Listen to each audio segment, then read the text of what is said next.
All right, welcome everybody. I love seeing everyone in the chat. Hello, hello, Mel, Joanne, you were here first. I'm so grateful that nobody was being hurt in the background while you were hearing screams. That was quite funny. Heather from Colorado, welcome, welcome, welcome. Hey, listen, I'm going to get right to it. Tonight, I am using the original Jewel Loom and we're working with the February Jewel Box Kit. I'm going to be warping my loom to accommodate the Willow project. And really, it's more of a size idea. So this is the willowy bracelet. And basically what it means is that it's streamlined to the original, very chunky ocean bracelet pattern that you might be a little more familiar with. So I streamlined it so that if you wanted to make something quicker, you would be able to do that. So I'm going to set up my loom to accommodate 3 8/0 seed beads across. All right. So again, I'm working with a jewel loom. You can see I've got the metal rod down here at the bottom. I just want to give you a little logistics. Left hand, right hand, loom is in the middle, and I'm going to take that metal rod. It's already inserted into the bottom hole. So this end of the loom is facing my body. And then I'm going to bring that up very carefully and snap in the top of the metal rod. I like to give it a little wiggle wiggle to make sure that the rod is nice and secure. Okay. So I'm going to bring in my Hemteak hemp cord. If you have purchased or you're a subscriber of the Jewel Loom Jewel Box, I recommend that you get, whatever your favorite is, 0.5 millimeter or 1 or both. Because like with this project, I'm going to do the 0.5, since I'm going to be using seed beads. All right. So you might want to order some basic colors that are pretty. We're going to have multiple pretty colors like pinks and purples, and we're going to have earth tones, and we're going to have gorgeous greens, and we're going to have turquoise and blues and blacks. And so you might just want to buy some standard Hemteak cord in both sizes, in a couple of colors. All right, I just turned my jewel loom over, and this button is closest again to my body. And I'm going to take the end of the Hemteak hemp cord, love, love, love, and I'm going to tie that around that back button. Okay. And then I'm going to give it another little tie here so that it's nice and taut. And then I'm going to, okay, you see how I take my left hand and I place it on the back of the jewel loom, and my thumb is actually under. So it's under the jewel loom. And then my right hand has a really nice grip on the Hemteak cord, and I'm going to flip the loom back over, and I'm going to lay it down into one of the grids. Now, again, this is 0.5. If I was working with one would lay on the grids, okay? But it is 0.5, so it fits in there well enough. And then I'm going to keep the pressure in my right hand here. I'm going to pull it all the way down. And then I'm going to just eyeball it. I'm not going to get all weird about trying to count the grids. I am, however, going to make sure that that is really nice and tight. I'm going to flip the loom over again, go around that back loom. Now, don't get so fast that you accidentally go around the rod. If that happens, you're going to lose your tension when you take the rod out, okay? So pay close attention to what you're doing. Slow your roll. I'm going to lay the cord down. I'm skipping one groove. And then I'm going to come back up. And we're going to go 3 across on the seed beads. So we're going to need 4 warps. Okay, flip it over again, wrap it around that back button, and we're going to lay that down. Flip the jewel loom over, make sure I'm only skipping one groove, And I am working off of the spool and back around the back button, skip a groove, come back up to the top. And now I have my 4 warps. And I could just do a little strum, and that sounds pretty good. Usually, if you're gonna have a loose warp, it's gonna be this first one, because that's usually where people lose the tension when they're holding on to whatever thread they might be using, whether it's wildfire, fire line, bee, whatever all those things are called, and the hemp cord, okay? So that's just normal, and you just need to practice. Don't be hard on yourself.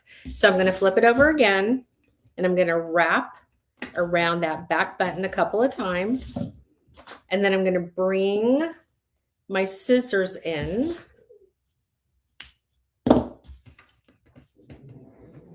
and I'm going to tuck under. I just took the tail and I wove it under all the warps, and then I'm going to go back through that loop. All right. Now the goal is simply to get a knot. And if you go about that step differently, that's okay. But that's just how I do it. Okay. So I do see in the comments that people are saying that they're not seeing this on the Facebook. So a lot of people, I don't know if we want to go post over on the Facebook and tell them to come on over to the YouTubes. And I just do it a few times. Okay. I just want to make sure that everything is nice and tight. All right. Now, another thing I want to point out, all right, is you see the distance between the bottom of the Jewel Loom here, this little, where it's curved, and you see the top row of the warps. The distance from these warps to the belly of the Jewel Loom should never be more than 2 inches. So if you're pulling your warp so tight that your Jewel Loom is bowing more than that 2 inches, you're really putting a lot of stress on it. So be conscious of that, and just know, because that's a really great tip to know. Now what I'm going to do is I'm going to remove the rod, okay? Now I like to use my body, my belly. So I'm just very carefully going to pop that out. Don't ever force the rod to come out. If it didn't come out right now, what I would do is I would simply turn my loom, and then I would try to take out the rod from the other side. And it usually works that way, but just don't ever force it. You don't want to, you got to remember what do I always say? The Jewel Loom is made out of a flexible plastic, right? Not a bendable one. So just be kind to your Jewel Loom. All right. So we've got our Jewel Loom warped. This is the project that I am going to be doing over the next couple of weeks. But now I'm going to bring in the kit. I'm going to talk to you about the beads, okay? So let's bring this in. It's absolutely gorgeous. When we went on air, there was only one left. So if you don't have one and you want one, you might want to get on over to Jewel Loom and see if you can, be that lucky one. All right, because every month, we've only got so many. Starting over here, all right, this is February's kit. And by the way, Marlon Brando's in the back, and he only snores that loud when you all are here. Like he holds it for Thursdays. Okay. So we got a cookie, we got some tea. I always try to put the cookie and tea. I think I've been doing that for 5 years now, into your little baggie. There's always a little baggie. Mama Bev made the stickers so that you know what month goes with what box. Way back in the day, we didn't do that. And then everybody would be like, oh, what project was this? And I was like, oh, I guess it'd be nice if I told you.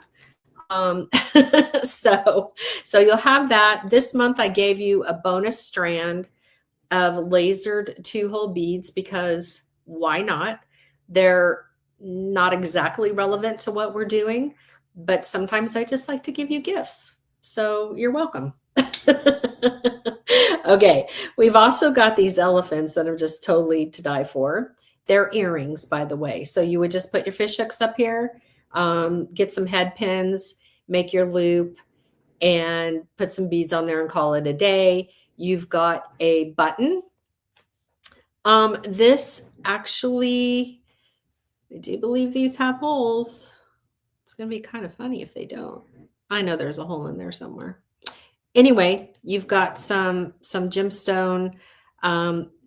Every kit, by the way, is going to be slightly different. So you might have a face in your kit. You might not. You might have an elephant. You might not. You might have some other cool stuff. So this is kind of like just a fun little baggie that I put stuff in. Okay. This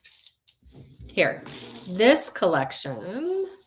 All right. So this is what I would call like a mix. I would say these two combinations right here, when you get your baggies, these are what I would refer to as like your filler beads. Okay. So when we start sewing onto these projects, and I'm going to bring it in so it makes more sense. And I feel like the willow would be a good example. So you see how we've got seed beads on the loop here? And then this is what I call a decorative bead. Okay. Is there a little guy somewhere? Like maybe this little guy, see that little guy? That could be like a filler bead. This is definitely a decorative bead. This is a focal bead. So these projects tend to have like filler beads, decorative beads, focal beads, main beads. And really, it just depends on what you want to use and what you want to call them. But I do feel like, I hope that makes sense. All right. So again, kind of getting back to these two containers, a mixture of filler beads and like some little tiny focal beads, getting into your bigger guys, getting into your gemstones. Look at how delicious those are. Everybody's got a baggie full of those gemstones. We've got some more gemstones over here. So these would be like main beads, right? They could be like the main, let me bring in Grandma Avalar's bracelet. This is the bracelet I made the night that my Portuguese grandma passed.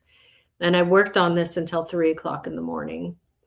And so it's a combination of the earth tone colors, everything that she was, was raised out on a ranch with her after they came to this country.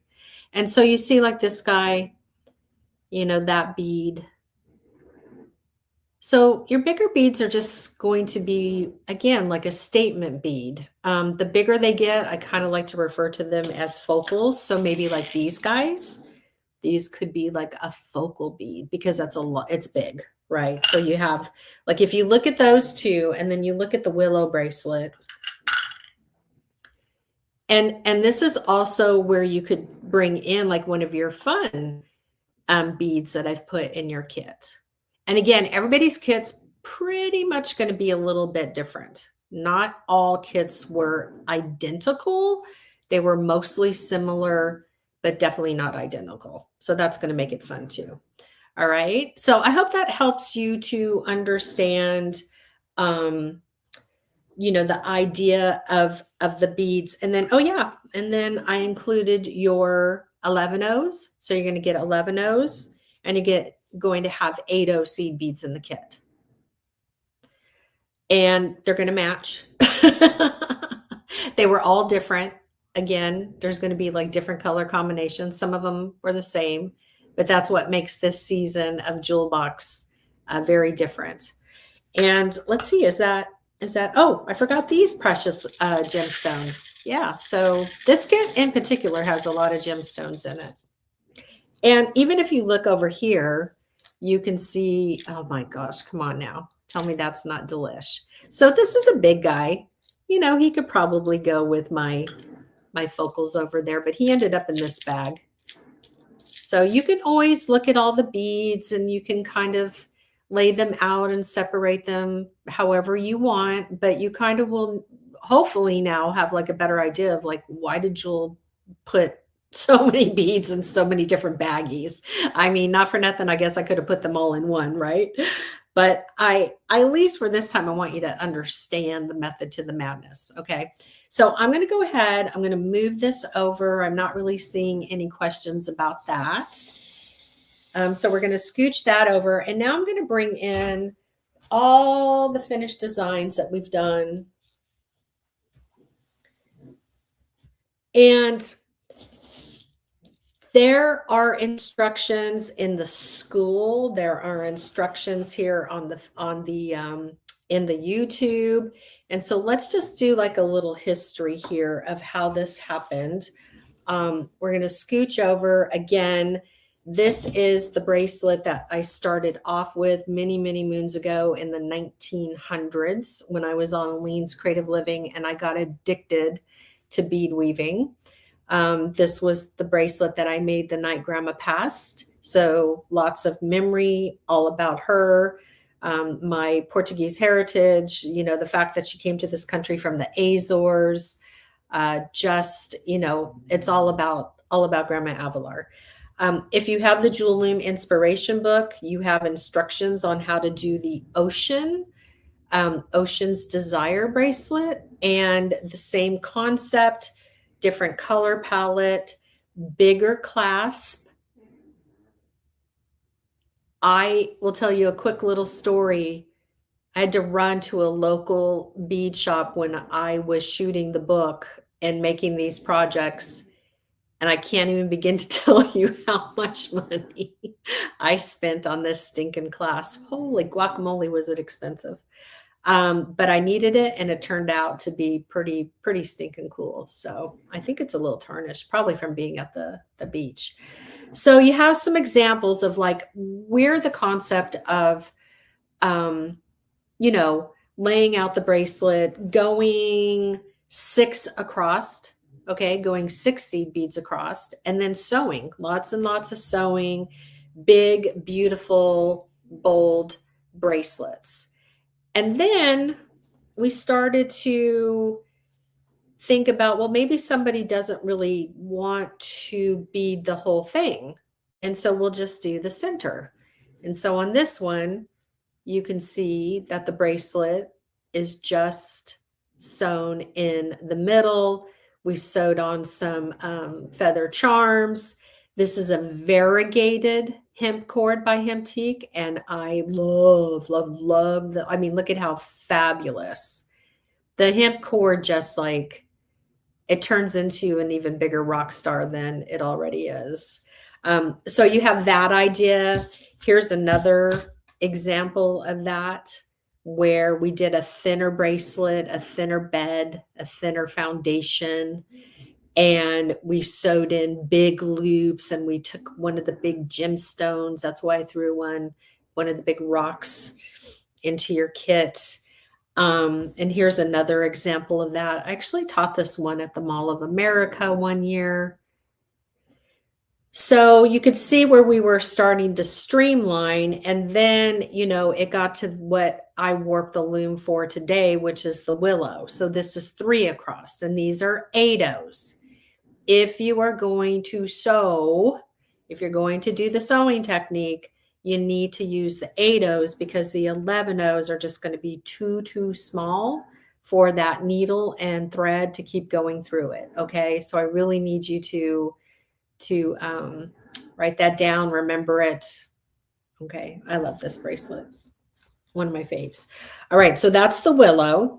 And then from there, you can take the technique of making your base and sewing things on. This is a like a little meditation prayer pouch. I've got a big old hunkin' rock gemstone, whoopsie, in there. This one was actually a course, and I've got video on how to make this one. I do believe this one is still in the school. So if you see any of these and you're just like, Jules, can you direct me to the instructions of how to make XYZ? Then just email me, okay? So that I can throw you into the course or tell you where to go. You can also use the technique to do like a little pendant. All right. And so we used a slider. You can, clip that onto an existing necklace. And then we used a little crystal point. I love these. I think these are super cool. You can also do earrings. So it's all the same technique and just so many ideas. That's why I was like, you know what? We're going to throw it back to the 1990s. We're going to bring inspirations by Juliana back. And I have something really special to show you here in a second.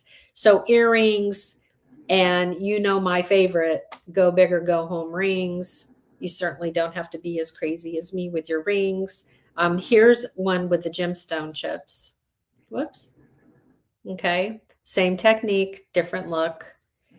I even found a pen, so like a lapel pin that I did, oh my gosh, sometime in the 1990s. So I made the piece and then I glued it on to this. This is old. You could see the rust. How crazy is that? But here's an idea. You can also do that same thing with barrettes. So you would just get a barrette, right? Whoa. Glue the piece that you made on. So super cool. And this I actually did on Jewelry Television. There is a PDF available for this.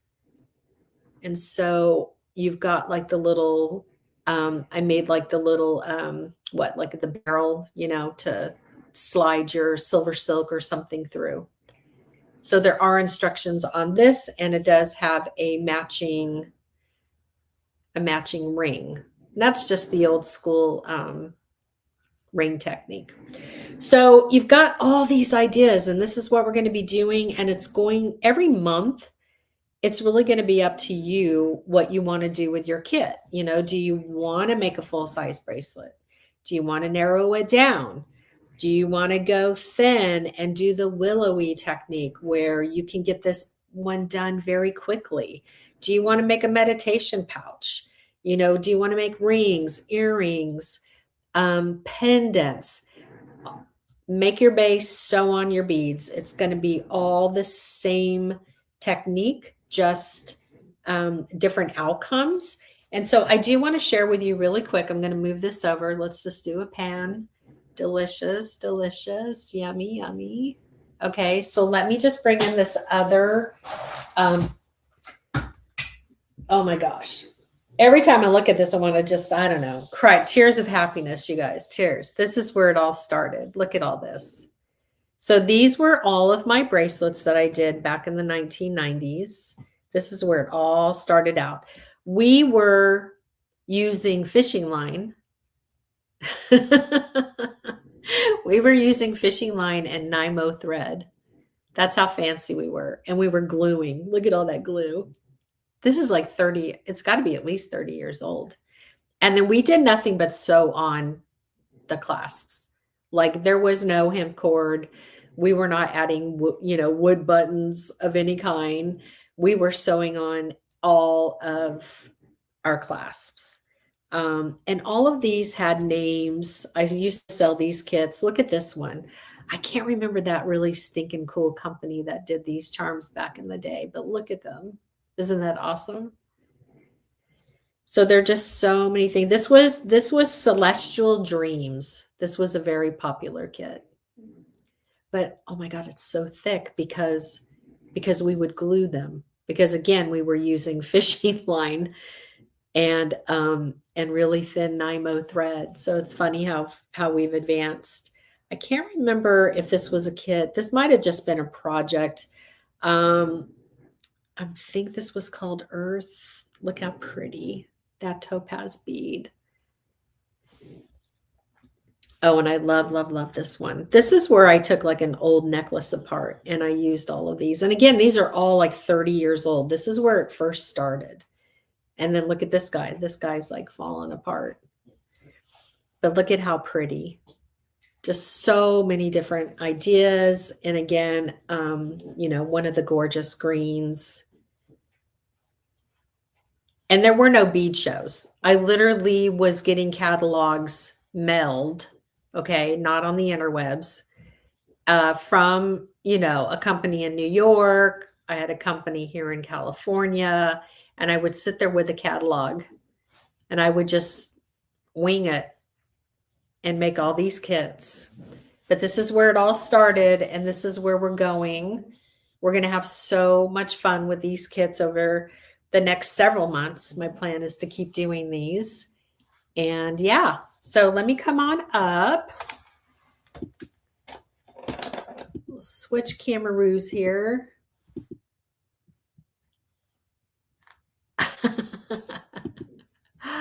I've been trying to keep up with AI is interfering with my life choices. Oh, let me get this out of my face. I don't know what that means with your life choices. It's telling you what to do. It's picking things for you. I saw that Carmen was in here. Hello. And I did say hi to Mel.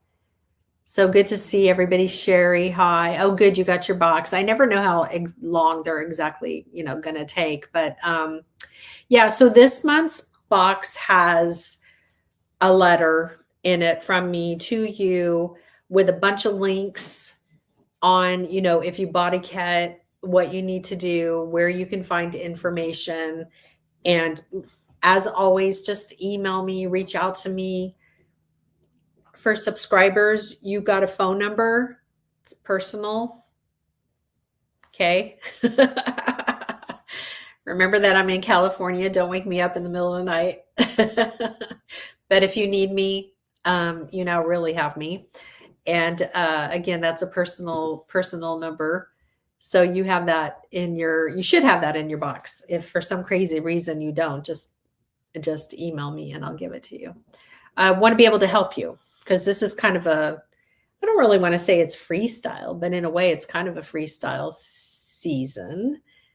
I received, very cool. Awesome to hear. Thank you, Caroline. So yeah, I don't know if there's any more questions. Joan, do you have any input on what we're doing?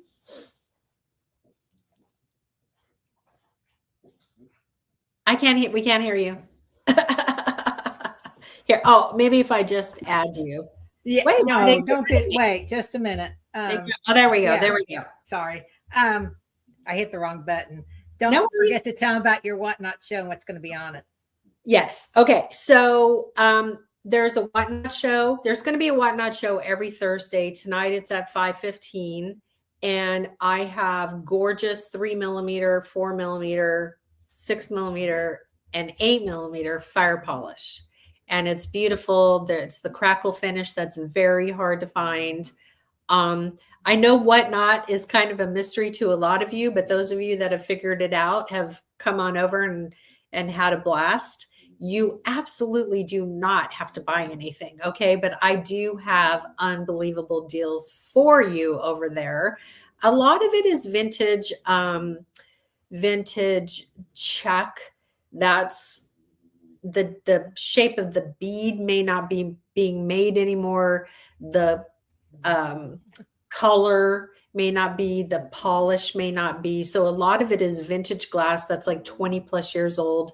There's beautiful buttons. It's all stuff that I don't carry in the shop or put into the kits. Some of it's big and bold. Some of it's small in every color. So I know we had the link up here at one point.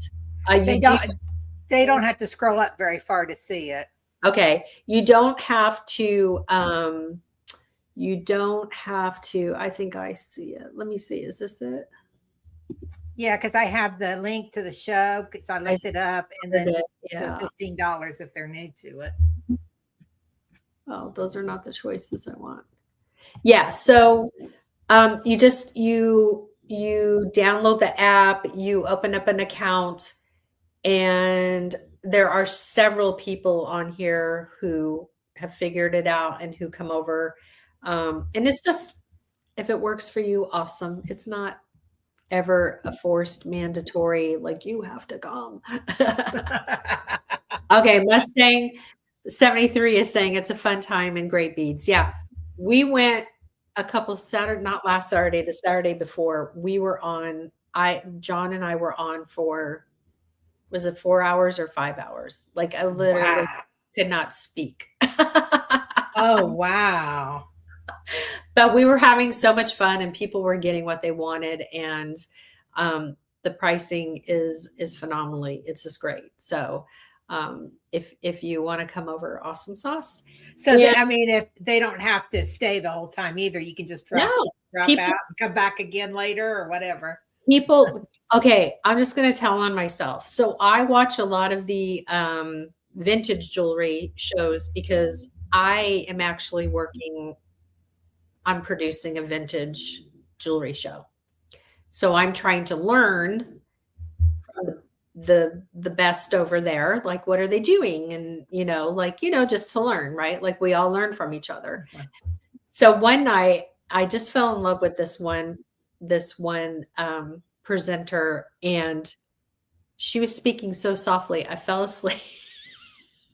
Fell asleep watching Whatnot. Still managed to somehow buy two things.